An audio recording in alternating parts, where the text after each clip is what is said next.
Good morning, Breakfast with Bacon fans. I know you're sick of my old face, and next to me is this beautiful young face here, and he has got quite the program. His youth and his mental acuity is awesome, but I love what the Lord has given him as a path, very similar to my own.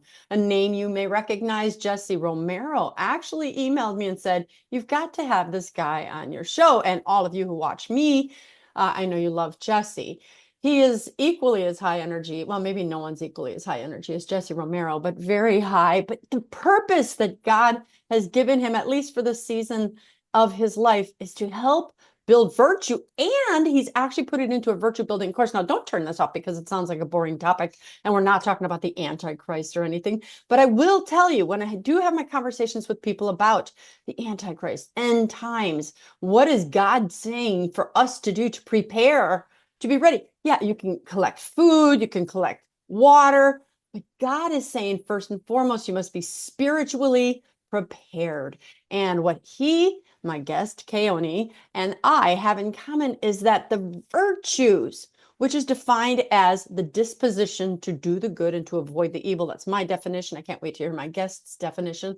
If you prepare yourself by becoming the most virtuous man or woman you can, then you are prepared for anything that will come your way, whether it is death, disease, um, antichrist, famine, or marital issues. So, sounds like an interesting topic. You're thinking, Christine, make this connection. Well, I am. Keoni Sablani, I am so grateful to have you on. You are the founder of you're going to get a better name, the Virtue Building Course, and you're at the Servium Institute. So, welcome to the Breakfast with Bacon show. And I didn't tell anybody any of the stats about you, that you've got your expertise in Tomistic psychology and things like that, but I'll let you do that. First of all, welcome to the show. Second of all, what led you to this expertise, especially at such a young age? That's something kind of powerful deep to study. Yeah, well, thank you for having me. It's a pleasure. And I do think we are like-minded in the pursuit of virtue and the emphasis on it in the work that we do. How I dove into this question, I would say I was influenced by it in my exposure to Father Chad Ripperger. It's when I first heard the term. I was, man, I think I was maybe in graduate school or shortly after, maybe just accruing my hours as an associate marriage and family therapist. But it was really my mom who's also a professional therapist. She's a licensed professional clinical counselor. She really dove into the Tomistic psychology route. And so it was just kind of in the background for me as I was finishing my studies and accruing my hours. And it wasn't until more recently I started to make it more of a study of mine, making it my own, because I really didn't have a relationship with Tomistic psychology personally. A lot of people don't really even know what it is. And so thanks to Father Chad Ripperger and his study and his expertise and the way he can teach so well, I started to dive into his textbook, which is, it's about that big.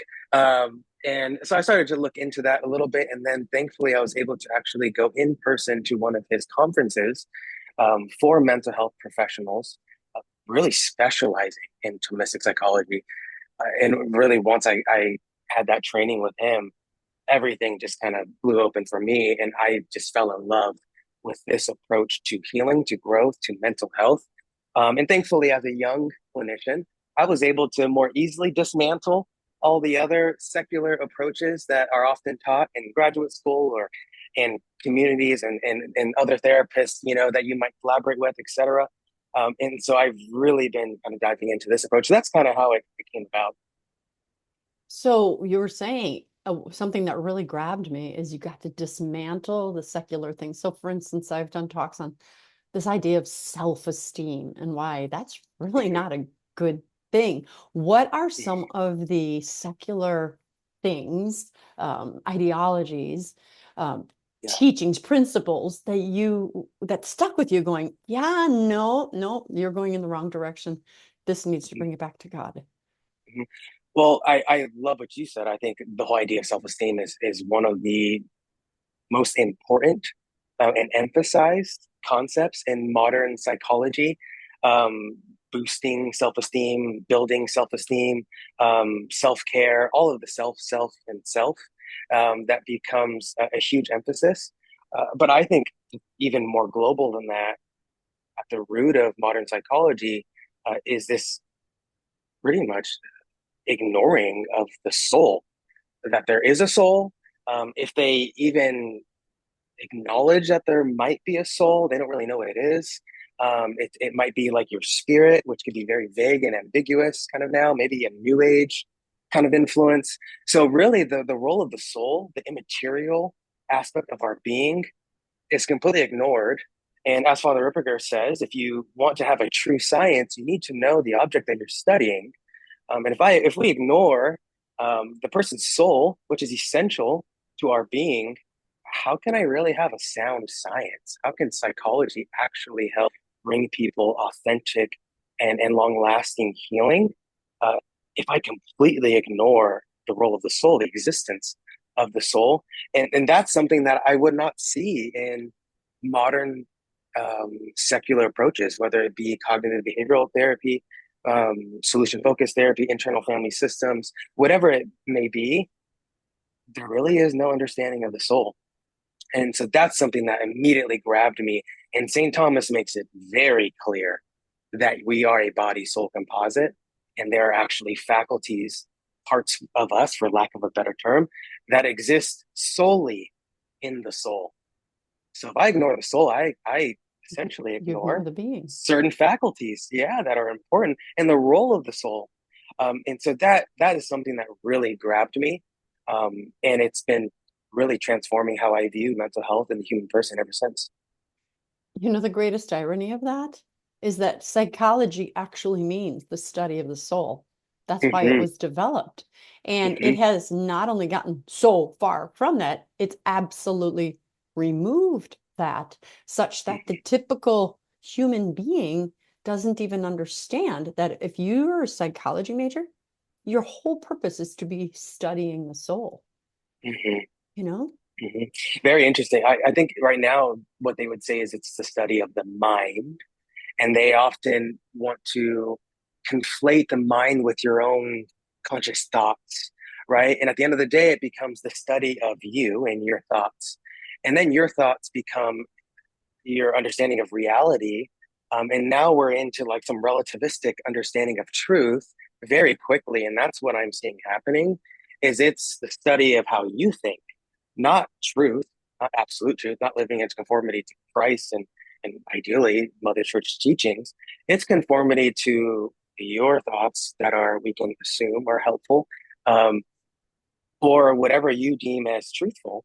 Um, and that's really dangerous, because I don't know about you, a lot of my thoughts are not true, Yeah. and are heavily influenced by my emotions, my passions, the circumstances of the day. Right? Without an absolute truth, it's like the blind leading the blind. And I see that a lot in modern psychology. Well, let's look at the mind of Hitler versus the mind of Mother Teresa, you Right, know? And that right. is, and you've got, and has to trust something, someone. We've studied Freud, and many trust that individual being who was very screwed up in terms Yeah. of relationships and his own sexual relationship and understanding of his own mom and the problems he had. And yet we've taken these things as true. So I'm excited. You know, the one thing that I've never studied, don't don't you judge me. I have never studied Thomas Aquinas or any of the Tomistic principles, and I hear just great things about it. And so every time Yeah, I have someone like you on my show, I'm like, I can really get into some of that. I've got to, you know, makes yeah, I get this fearfulness that it's this heady, hard to understand or yeah. grasp stuff. Is it? It can be. If you've had any exposure to St. Thomas, he had quite the brain. For being called the dumb ox by people in his life, he has quite the brain. And so I think, thankfully, I've had exposure to philosophy at Franciscan University, where some of these terms, like, oh, yeah, I remember studying that in school, but you do have to kind of reread it, and sit Hmm. with it. It's not as graspable as something like cognitive behavioral therapy at first glance. Cognitive behavioral therapy is kind of like a watered down version of Thomistic psychology. So I would say you're able to. it's just not going to be, especially in the culture we're used As to, like, approachable. let me look it up, let me look it up and get it immediately. Our reels are, 10 seconds to a minute, and everything is like quick, right? This one, you have to sit with it.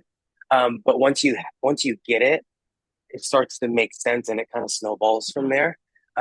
And so it's more of a slow build, right? But it's definitely beautiful, and it becomes, I think, it's intuitive for the mind of a Catholic. You start to see the language of St. Thomas, even in, writings from the saints, even in the language of the church, um, that you can translate it in light of our nature, thanks to St. Thomas. And so, really, just even it opens up your understanding of the language of the church, let alone just understanding, who we are in our nature, and the psychological components there, which I found to be incredibly beautiful. Which of course leads you back to truth. For instance, people, and Hmm. I'm gonna lead now into kind of the counseling, the coaching and the Hmm. virtue things. But I think one of the quickest things we have to do is correct people and set them free from what their understanding of truth is. And and what I see in my coaching business, specifically relationship coaching, but even if I, like you, am only seeing one half of the couple because the other half isn't interested. One of the famous, favorite, popular phrases I'll hear people say, or is said to my clients by others, is you deserve to be happy. And Hmm. what I have found is more than one person has actually been taken aback and appreciated when I say, no, you don't. You are a sinner saved by grace. You deserve to burn in hell like I do. Hmm. So you don't deserve to be happy now. Keeping that in mind, let's work with you and your husband. Let's work with you and your wife, who also deserves to burn in hell. Hmm. And yet we were given grace. So how do you give this person grace? And it's one of those stunning truths that people are like, yes, you're right. Hmm. I'm like, yeah, because it's Yeah. God's truth. Yeah, absolutely. Well, speaking of virtue, that's a dose of humility right there. Yeah. To be able to say, I don't actually deserve anything good, because of my sinfulness, my brokenness, right? It's only out of God's mercy that I'm even breathing right now, right? And my job is to participate and cooperate with His mercy so that I can be who He wants me to be, to conform my will to His will. And I think when you take on that perspective, now if we're talking relationship, now my spouse isn't some enemy, some object that I need to kind of, form and conform into to fit whatever issue I have, or whatever my perspective is, or what's on my mind, or my particular approach. You see that person as someone who is broken just like you, who's trying to help you get to heaven. And ultimately, we look to God at the center to be the source of all things good in our marriage. Our job is to cooperate with that. Right. The minute you get rid of all that and you start to say, I deserve X, Y, and Z, well, if, my spouse is struggling or is dragging their feet, well, then I'm going to start to headbutt very quickly, because it's my pride that now gets in the way, right? The contrary vice to humility, the virtue, and it starts to get ugly very quickly. All right. And the devil's looking at us, just laughing, eating his popcorn, watching us self destruct, right? He might pick a, Mhm. poke and pry and, hit a button every once in a while. But oftentimes it's our own brokenness that gets in the way itself. He doesn't need to do much. Yeah. So you're getting to the meat of today's conversation. You've developed a course and it's basically called Virtue Building. And Hmm. again, I have talked with virtues with my clients as well. And so that's why I wanted to Yeah. have you on, because if Yeah. we can become virtuous, we can conquer the world. And you then, Hmm. therefore, are so much closer to heaven and so much closer to God and, God's truths. What caused you to develop a virtue building course? You're just a Yeah. kid. Aren't you Yeah, like I know. 18? I'm kidding. Yeah. I'll be 29 next week for all those who are interested. Good for Um, you. yeah. So it's funny how it came about, Christine, because I I've been a counselor now for 4 or 5 years, and I was really just okay with my approach being a secular approach that I strongly like shove my Catholic faith into, right? And for a lot of years that did well, right? I naturally am more of a solution focused therapist. By nature, I'm an athlete, and so I'm heavily invested in performance and growth Right. and outcomes, right? So the whole venting thing never really resonated with me, um, because I can't go to my coach and say I had a really hard day and sorry, I'm just going to check out today at practice. That wouldn't go well. You have to move, right? And so I really took that, even in the counseling, we must move. We must be going somewhere. So that was, I think, the little inkling of virtue in the role, even before I really started to dive into it and study it. So the beginning of it, I think, started, let's see, we're in January. It would be about the year and some change. It would be 2022, October. We moved to Arizona. And the same week I moved in, my neighbor moved in to his house. And so we, when you move in at the same time, you start to build a relationship. Where are you from, et cetera, right? And he told me he's a coach. He does coaching. He's like, hey, I even coach some therapists. I'm like, oh, that's really cool. At that point in my life, coaching to me, I didn't even know what it was. I think coaching so broad. It's like, I don't. What do you mean you Right. coach?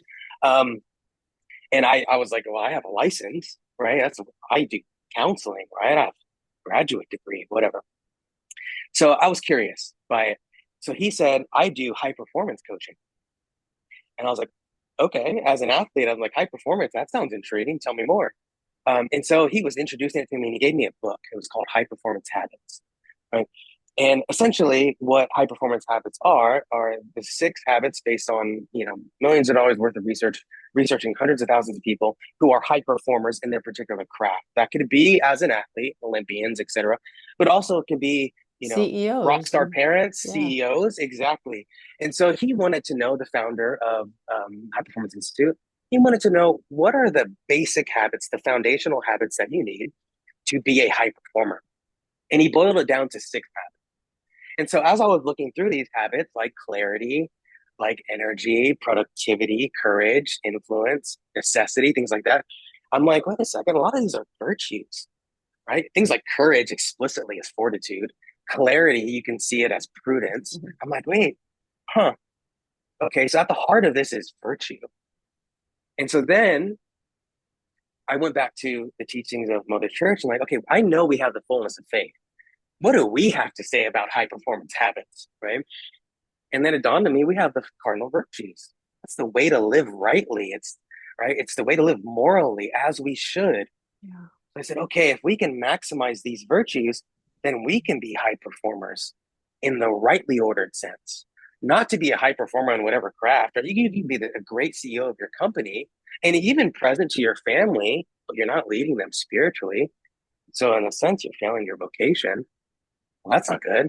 I want to build virtue. I want to be a high performer in a rightly ordered sense, in a way that lives my vocation excellently, that pleases our Heavenly Father, because He gave me this call.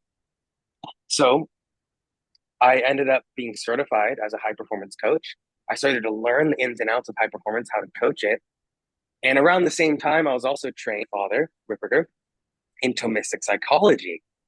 And St. Thomas heavily emphasizes the role of virtue in healing what he calls your faculties, the parts that are within our nature. And so it was at that point I said, okay, here's this founder of High Performance Institute.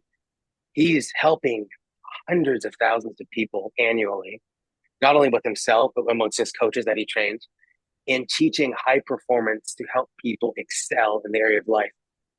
Well, I want to help Catholics grow in virtue to heal our wounds so that we can live our vocation as we should, to revitalize the pursuit of excellence again. And so it was in my training into mystic psychology and as a high performance coach that I kind of merged it and said, I'm going to start a virtue building program. And it was really inspired by those two things, so that someone who uh, might really want to grow is inspired. Maybe they're following a conference or retreat, or they've been listening to Father Ripperger, or they just had this conviction that something needs to change.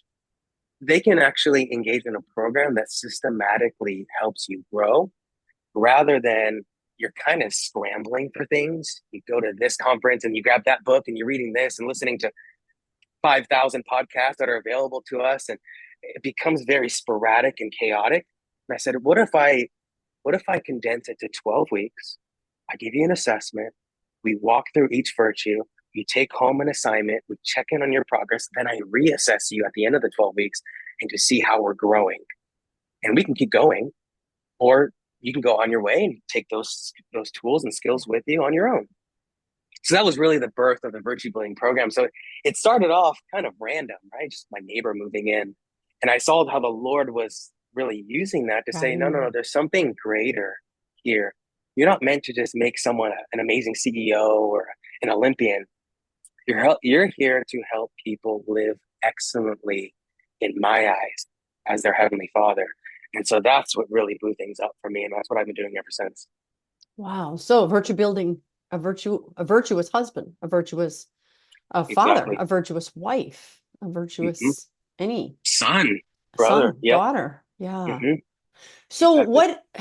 who would be your audience? Who would come to you and say, I need to be more virtuous? I mean, that's not really how it comes. Do people come to you and say, Hmm. my marriage is falling apart? And you say, oh, because you're also a licensed marriage and family therapist. But I know we talked Yes. before we went on the air about how that sounds misleading. Like, Right, right, mm, right. Yeah. So I think it sounds misleading because people assume I only work with marriages and families. All that right. really means is I happen to take more coursework and have more education just embedded in my program on marriage and family that deems me a marriage and family therapist, whereas Hmm. someone who's a licensed professional clinical counselor or a licensed clinical social worker, they don't get those courses Hmm. automatically in their study, so they have to kind of take those on their own if they really want to.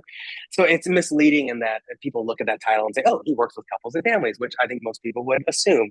Right. Most of my clients are actually individuals. A lot of them, as you mentioned, are one half of the marriage or the relationship. Many of my clients are married, if not most of them. But to answer your question, I think it's anybody who wants to grow in their faith and in their vocation, in their mental, physical, spiritual life, even professional, but they don't have the tools, or they've been striving, but they've been inefficient, or they've lacked the clarity in how to improve, whether that be in their marriage or just in their personal life. And what I've been able to do is say, hey, you need a plan. You need to go back to the high performance habits. You need clarity, right? And I've developed something that can give you that clarity and help you systematically and prudentially grow in virtue 1 week at a time, one step at a time, right? And so I think it's people who are hungry to do the work, because you can ask some of my clients; they'll attest to it. It's an investment, and it's work, right? I mean, I give you homework, right? I give you things to think about. I have all my clients take notes. It's work. It's not just I'm gonna kind of dump everything that's ever happened to me, and then you kind of affirm me and empathize with me, and then I'm sent on my way, right? No, it's really about cultivating new habits, virtue, which I agree with your definition, by the way, at the beginning. It's a firm disposition to do the good. But a firm disposition takes work, takes consistently going against your nature, Mm, oftentimes.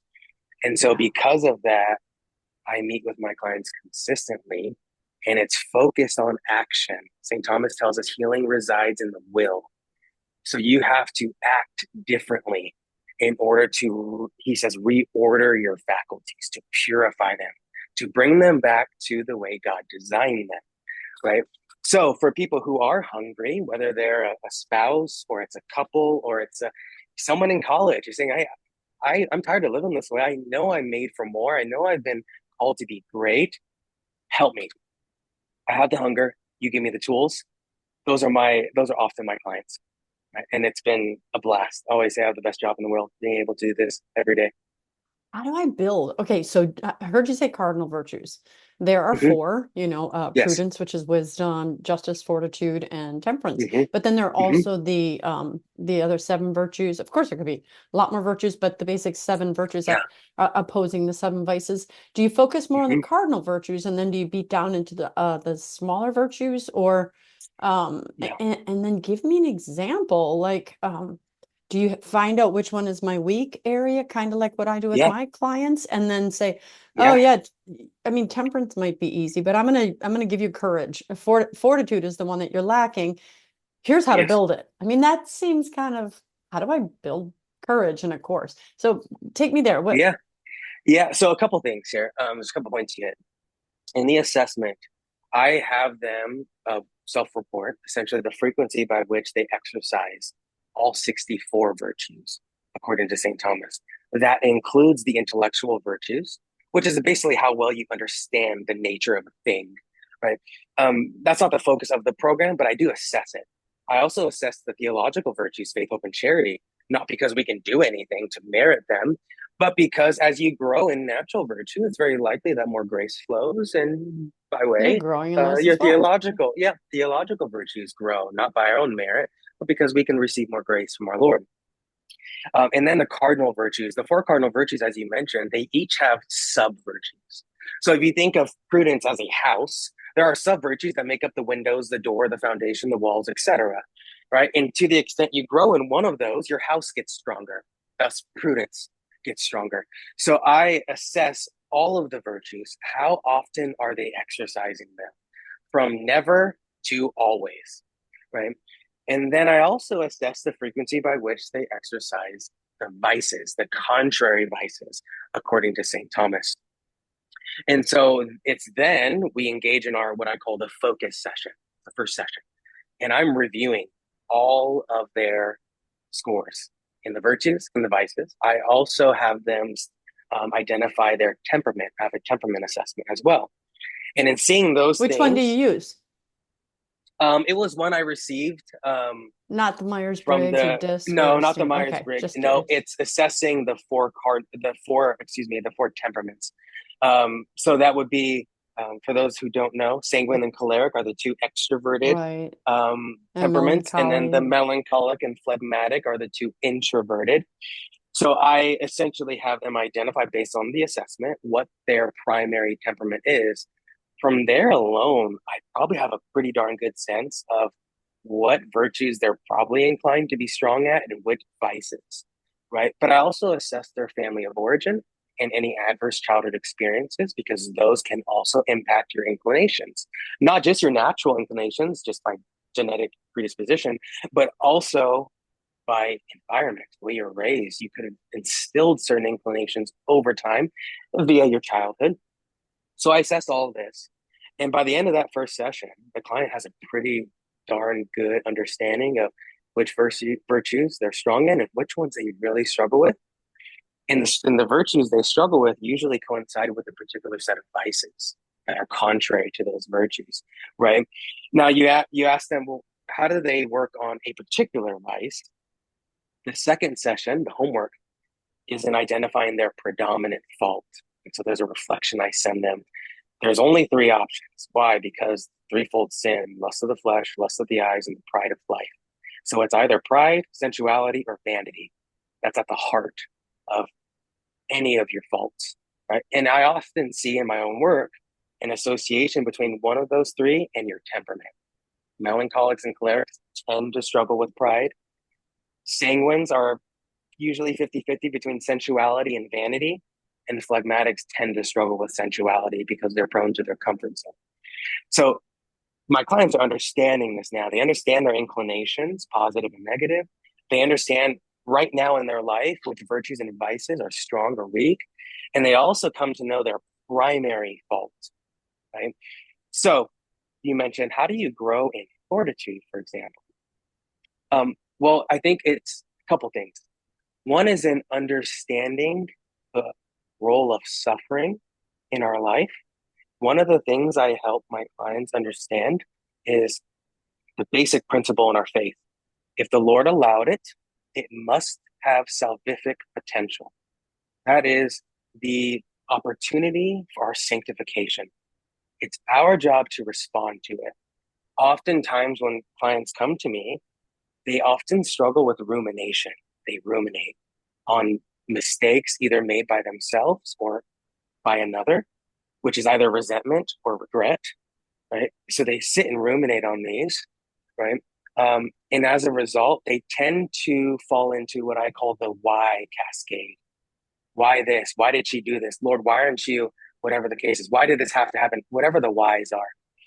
And what I help them understand is if we transform that into how, Lord, do you want me to respond to this? How are you wanting me to grow from this? Or even what do you want me to do as a result of this? Assuming, Lord, you work for my good, now we're cooperating, right? Now that's an invitation for healing. That is cultivating virtue because we assume it must be for our good, right?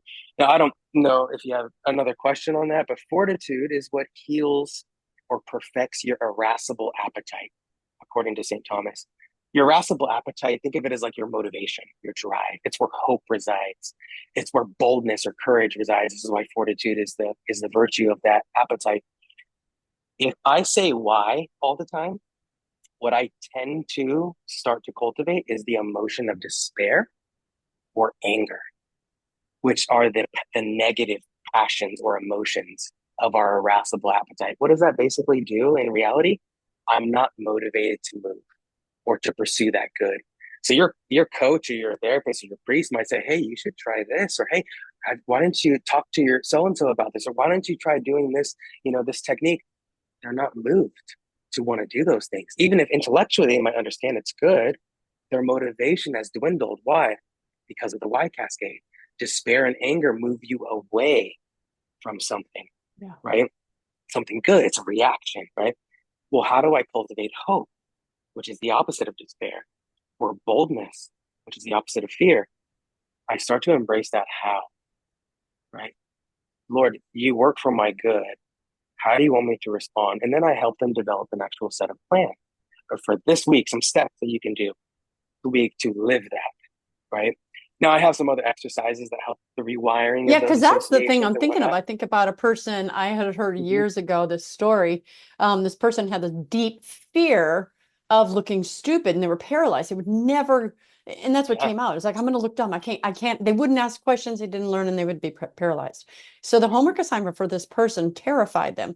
And it was simply this: I want you to go to your nearest 7-Eleven and I want you to walk in and go to the cashier. And then I want you to say to the cashier, "Excuse me, do you know where the nearest 7-Eleven is?" Mm, And this person was okay. like, "Because you're going to look stupid, right?" She sat in her car for 45 minutes just crying and contemplating and terrified because she didn't want to look stupid. So Mm-hmm. eventually she went in and after moping around for a bit, she just kind of went to the counter and said, "Do you know where the nearest 7-Eleven is?" And the guy goes, "Yeah, you're in it." And she was like, "Okay." So what happened wasn't nearly as bad as what she envisioned. So that was a tangible exercise. Right. So really for you, do you give these tangible exercises? Absolutely. Absolutely. I mean, give me an example of someone that you did work with. Obviously, you're not going to give us names or identifying details, but give me Mm-hmm. an example of someone. What was their area of need? What virtue did they need to build? And how did you set about doing that? Yeah. So, man, there's some example. I'll think of one. Okay. So there's one who is struggling with lust. Okay. And we were talking about growing in courage to reach out to one of his best friends to be an accountability partner. But he didn't want to because of humiliation. So, similar to Right, yours, right. very sensitive to be humiliated, very sensitive to being seen as less than, right? Mhm. So, my challenge was by next week, you're going to reach out to that friend and we walk through what to say and what it's going to look like, right? And of course I did some work on maybe what his associations are, just like you worked with yours on. And I said by next week you will have asked him to be an accountability partner, and I want you to text me right after you have that conversation. And next week we'll talk about the plan to actually maximize the benefit of this relationship. So there's little challenges like Yeah. that I give, right? So again, as coaches, we need to exercise prudence and say, hey, I understand what fortitude is or temperance, right? Given where you're at in your life, given the circumstances that you're particularly struggling with, here is a prudent and realistic, tangible next step that you're going to Yeah. now execute because to the extent you exercise or you say yes to that action, You're going against your nature and saying yes to virtue, which corrupts the vice. Maybe the vice is cowardice. Maybe the vice is fear. Whatever the vice is, you just said yes to courage or perseverance or boldness, right? That's healing, right? So some of the homeworks that I give are exercises to help transform your thinking from that why to how. I have a reflection on suffering and how we can transform pain to suffering to sorrow and placing ourselves at the foot of the cross. I have others that are more behavioral based in modifying our actions in response to like an argument, and couples really like that one. So it really depends on the particular virtue and the topic of that session, right? But for me, when I'm working with a client, not only do they get the homework assignment for their own reflection, to learn a tool, to reflect on something, to hold themselves accountable, even in our conversation in session, I'm trying to get a tangible action that they're going to now do, and I'm going to hold them accountable to it, Yeah. right? Because something might come up in the week and they say, oh, thank you, Keoni, I have that exercise to work through. Great. But when you talk to me and through this conversation, I recognize there's something we need to do there, right? You need to take your daughter out for a date because you keep butting heads with her and you think she's just being disobedient, but she actually has no relationship with you. And so she's naturally averse to what you say because you have no influence in her life. So, how about by next week, you would have done one thing with her to build a relationship? That might be go get a smoothie on a Saturday morning. That might be ask to go on a walk with her after dinner. You're going to do something because right now that relationship is missing. It's lacking. It's wounded, right?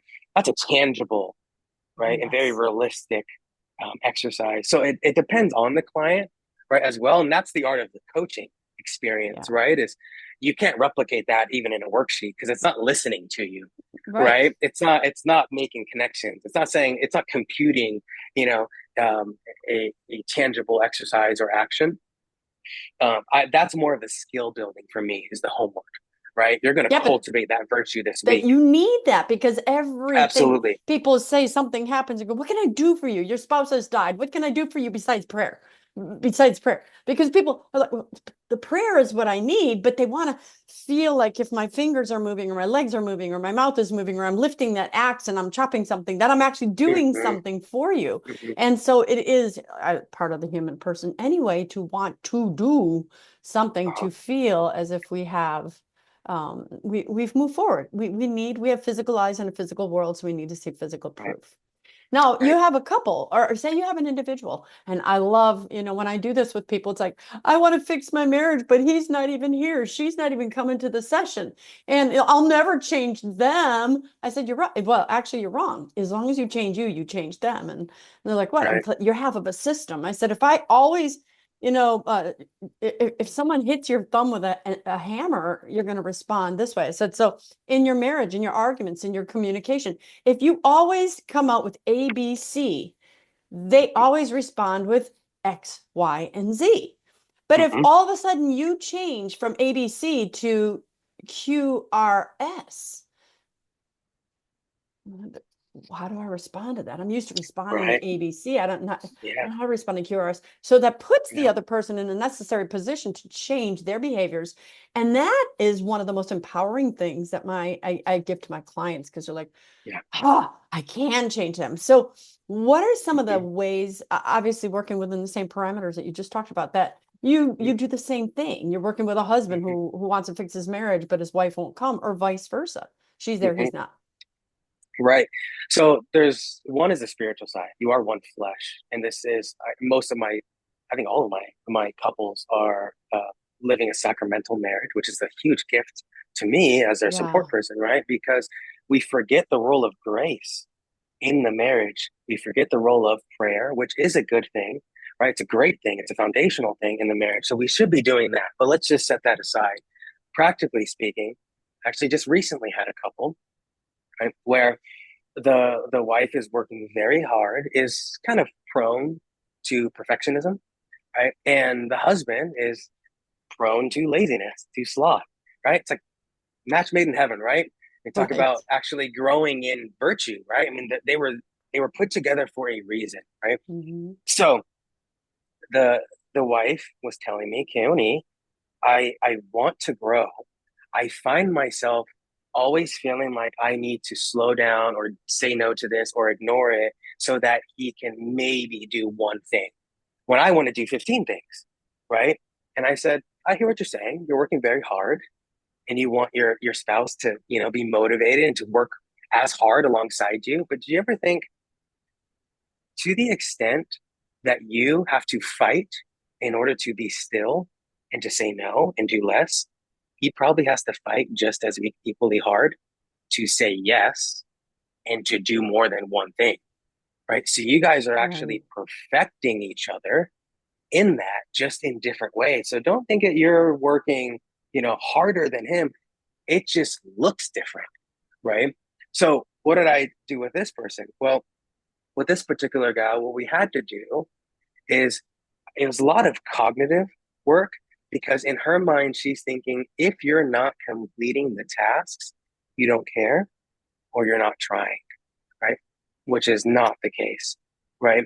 That was a wound from her own upbringing, right? That she got and she's projecting it, right? So we had to transform it in that, no, you're actually learning to be still in the moment.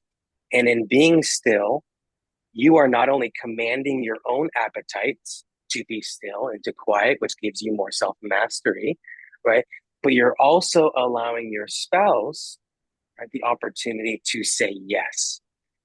Every time you say you need to do three, four, five things, what often happens is the spouse becomes overwhelmed, right? You can say discouraged, whatever the case is, and then they don't do anything as a result. And then the spouses can easily say, well, I told you so, or look, they're not doing anything. And then we're just playing this game Cycle. forever. Right. And so I think it's to your point, um, to the extent you change how you are engaging in the dynamic, when you might usually say, why aren't you doing this? I told you so many times. What else? Right. What are you doing? You're basically attacking, right? You learn to quietly suffer alongside your spouse, right? Quiet your appetite. No, there is a place for challenging, absolutely. But you learn to quiet it for it to be guided by prudence. When is the appropriate time? And allow that spouse who's struggling to, grow and be productive to build the courage, the clarity, and the necessary steps to say yes, right? Now we're both growing, right? Now we're both kind of perfecting each other because the one that's always needing to do something is learning to rest, right? It's like Martha in scripture.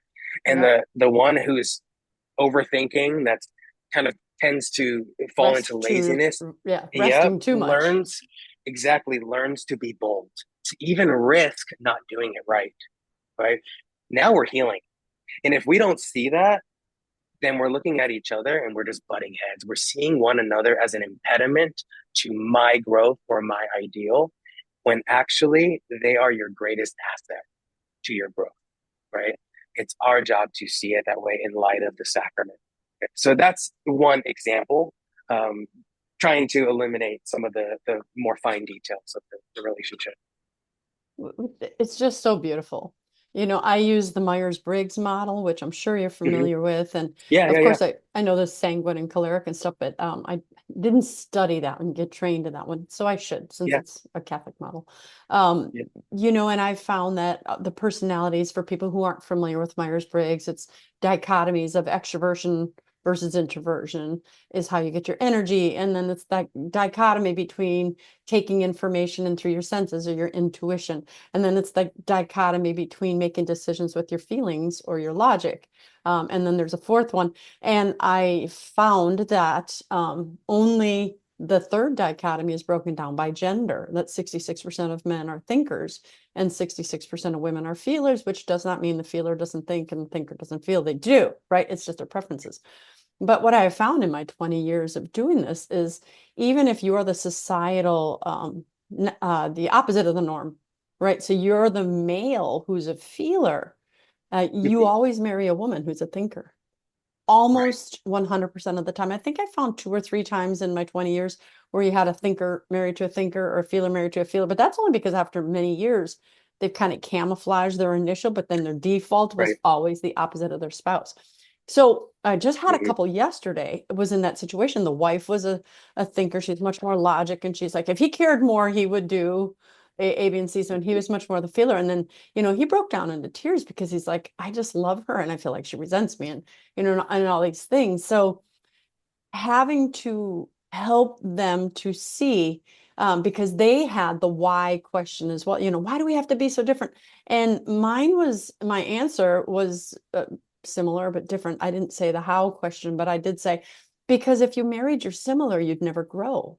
God Right. needs, God intentionally made men one way and women the other so Right. that we could rub off each other's rough edges. If the two are to be as one, I just had my nails done today. Aren't they cute, right? But to Yeah. get the nail, they have to grind the top Right. so that the polish or the acrylic can stick. So when you Yeah. have the two to be as one, the husband's sloth or the husband's feeling, his more harmonious type of decision making has to rub at her need for logic and Absolutely. bottom line Yeah. and vice versa. And when they left with that understanding, it was like, you have to marry. And thank God they're both, well, but one of them was a Catholic, but they both believed in God. This is why, because God Absolutely. wants you both in heaven, and you have to rub off her rough edges, and she needs to rub off yours. Then you Absolutely. stick, you know? Yeah. Absolutely. Well, so the example I gave, it's funny, you're going to give one about your nails, and I'll give one about the army. So Okay, good. the one that stands out to me is in Genesis, the woman is described as a helpmate, and I think a more literal term is a battle partner. And so if I think about it, if I'm in battle with my battle partner and we have the same blind spots, well, we're doomed because it just takes the Right. enemy to expose that blind spot and we're Yeah. both Neither screwed, of them can see to their right? left. Yeah. Exactly. It's in our best interest for us to have a different set of strengths and weaknesses so that we can complement each other. No one would say, hey, if you want to work with someone and you want to be successful in battle, you guys should all have the same strengths and you should all have the same weaknesses. That would be silly. But when it comes to a relationship, because it's more emotionally vulnerable, there's a lot more at stake. There's a nakedness, literally and Oh, and it's figuratively, right, to it. abstract. It's abstract. Exactly. People don't get abstract. It's fear inducing, right?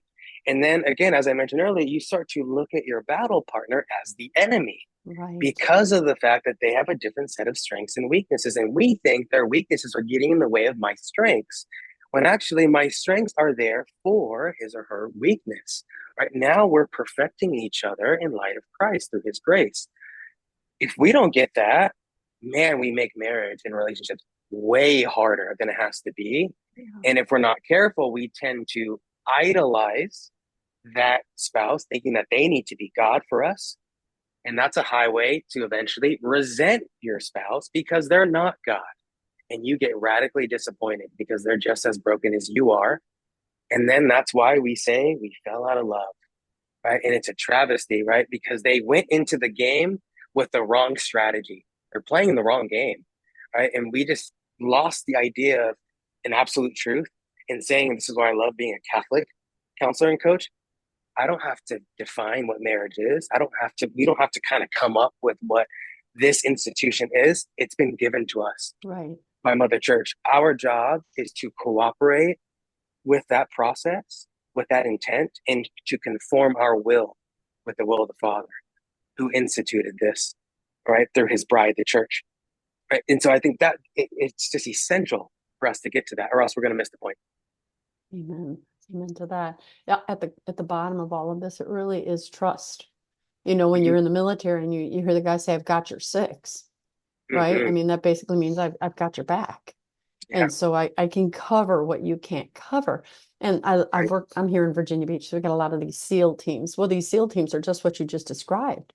One Yeah. person's good at being a sniper, one's better at the phone, one's better at, Mm-hmm. whatever. But there's a trust because they've beaten them up together. And I trust Mm-hmm. that if I'm over here, this guy's going to meet me here. He's going to do such. We lose that trust in our spouse's abilities or in our parent, if it's a parent-child relationship when I work with families. And so I, always remind them, so this is a trust issue. So when your wife sees something, because she's more of a relational expert than you are, that you don't see, you gotta trust that she's seeing it. It's like, oh, I don't see this, but I'm gonna trust her because she's always made good decisions in this area. And that's vulnerable, because what if you trust her and she Absolutely. screws it up? Right. You know? Right. It's terrifying. Right. And I think Yeah. even beyond that, even if you do get to the point where you say, you know what, I trust you, we Yeah. also have to practice a healthy detachment and knowing that even if they do mess up, it's not an attack on me. It's not that they just abandoned their station. What happened was they're just as broken as I am. And I have to detach from my ideal outcome or expectation and know that the Lord allowed that shortcoming to occur so that that person can grow in prudence and maybe courage, and I can grow in humility and patience. Thanks be to God for that. Because if I just trusted and everything worked out perfectly, right, I can start to assume something, right? I can start to expect it, right? If anything, I can even start to worship that spouse because I recognize I just put all my trust in them, right? And they give me exactly what I want. It's been great. That sounds like how our relationship with God should be, in that we should put Right. all our trust in Him and trust that whatever He allows is for our good. And so sometimes the Lord allows a fall or shortcoming, not only for their sake, but for my sake, to remember that is not your source and summit, right, of your faith. Source and summit of your faith is Mother Church and God, the Creator, right? If you start to lose sight of that, because we are idol making machines, as Father Mike Schmidt says, Mm-hmm. right? We can easily turn to our spouse and say, well, I trust him or her perfectly, right? And as long as they give me what I want in return or they follow through, everything's great. Well, there's not really a need for God at that point. We just think we're just the best Exactly. team on earth. And the Lord wants to humble us out of love, not because he's sitting there wagging his finger, but he wants to protect us from our own demise. And so he will allow some of those shortcomings. So I think that's just another point I wanted to add. I think it's really important to consider. So we want people to take this course because this is amazing.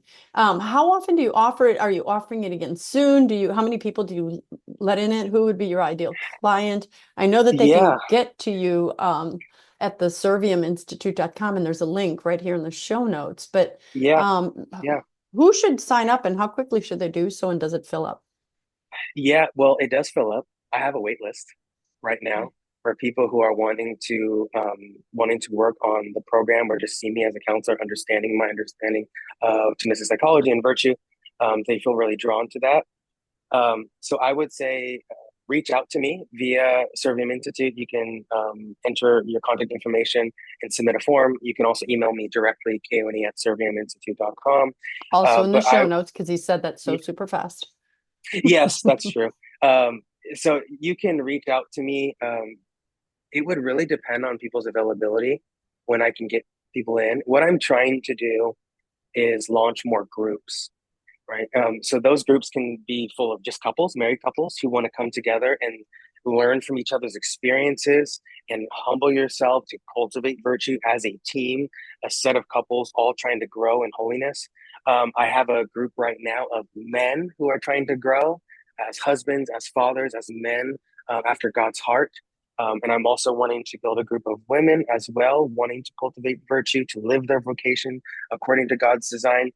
So it's for me, it's just a matter of time where I start to eliminate some of my slots and reserve them for groups just so I can see more people. But I would say reach out to us. I also work with my father and my mother as Tomistic coaches, offering this program. So if I can't work with you, um, we can see if my mom or my dad could also work with you as well. And we're all trained in Tomistic psychology. So as far as who are the best fit, as I mentioned earlier, if you're hungry to work, because it is work, right? Some people kind of come in and expect the counselor or the coach to just kind of tell me things and then it'll be fixed, and then I point my finger at the coach. No, for people who are saying, I want to do the work, I know something needs to change, just give me the guidance and the tools. That's the ideal client. That's who should work with me because when it's a collaborative effort, I see, I mean, so much progress, right? It's a beautiful thing. So those are my ideal clients. Wow, well, I'm excited. I'm actually going, okay, after we go off the air, I'm gonna, get myself in this. It sounds awesome. It's right in our wheelhouse.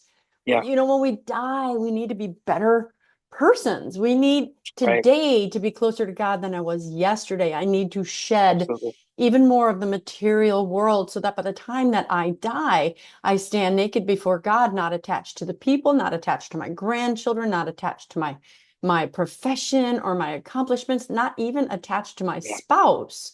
Basically saying, Mhm. Lord, you gave it to me. If you take it back, that's fine. I'm only attached to you. And that is some stretching and that takes exercise. But I love the idea. And I see why Jesse Romero connected me with you. You got a little bit of energy and wisdom in this area, and it is very exciting to me. So I hope God does bless you even more richly in this Thank area you. because there's so many people that need help and Absolutely. their marriages can be Absolutely. transformed. They did. So I'll say this Absolutely. to any of you looking, you did not fall in love with the wrong person. You didn't. You just need a little bit of training in this virtue training, right? To find your way back to why you are connected with that person. And then together you guys can thrive and fulfill your vocation in the way God intended you to. All right. I always end my interviews by asking the same question. You've done a really good job of this question anyway, but the question is always this. Name one thing you'd have our listeners do differently as a result of something that you said today. I think one thing I'd have them do differently is to catch themselves when they ask the why questions. It's often internal in their thinking, right? Um, why did my daughter, not put her shoes on? Now I'm late to mass. Why did my wife have to schedule this, that, and the other? And she knows I don't like that. Why was traffic this way and now I'm late to work? Why did my boss promote me last? Whatever those why cascades are, I would encourage the listeners to start to notice them because the devil thrives off of the why. He wants you to get defensive. And when you get defensive, you start to assert control. And when you assert control, you very easily go away from the will of the Father and you try to assert your own will. That is a highway to your own demise. And so if you can notice it, even at the beginning stage, which is often those why cascades, and transform them into the how. Lord, you allowed this. How do you want me to grow, to be made new, to respond, and then through this for your glory? It can transform so much right away. Mm, that's wonderful. One more question. When I die, I will know my life has been a success. I will know that my life has been a success if I meet the Father at the gates and he says, well done, my good and faithful servant. That's all I ask. Me too. Me too. Well, I want you guys to take up Keoni in take this course. We could all do it. You're going to go to the serviuminstitute.com and you will find the information right there. I will also have his email address if you want to email him directly any questions regarding this training or anything else. He will reach back out to you. I know I'm going to tell them in a second where they can follow me on Instagram, Facebook, Rumble, all that stuff. Are you on social media? Should these people follow you anywhere? They can follow me. I'm actually working on revamping my social media page in the next coming months. Been really busy and just I to know, bring I know. bringing out this program and all that good stuff.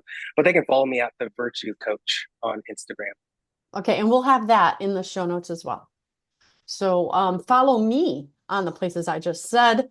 Breakfastwithbacon.com. I recently had a show censored. Many of you that watch this know that. And because the powers that be, the communists that have infiltrated our government, our systems, and they have stolen free speech away from us, they don't want you to know God's truths, and thus they try to silence it. So I have been telling people all the time, go to the websites instead of those of us that you appreciate, love, respect, and want to hear truth from. And also, as with me, sign up for my monthly newsletter at the breakfastwithbacon.com website, and you'll maybe hear about some of the things that you weren't allowed to hear on some of these social media platforms. And, by the way, the banned video is now up on my website, fully with all the censored stuff put back in. And so if Keoni, do you have a newsletter or just stick I with you? don't. Okay. Yep, just the website. Eventually. Yeah. And Yep, go to our eventually. websites, sign up, look for it. Don't be Yep. passive, be assertive. Go find the things that you need. Don't wait for it to be sent to you. All right, I think that we're Absolutely. we're at the end here. So let me see if I can subliminally, get Keoni to read my mind. I am Dr. Christine Bacon. You've been watching Breakfast with Bacon, and I want to remind you always to live your life Sunny side up. sunny side up.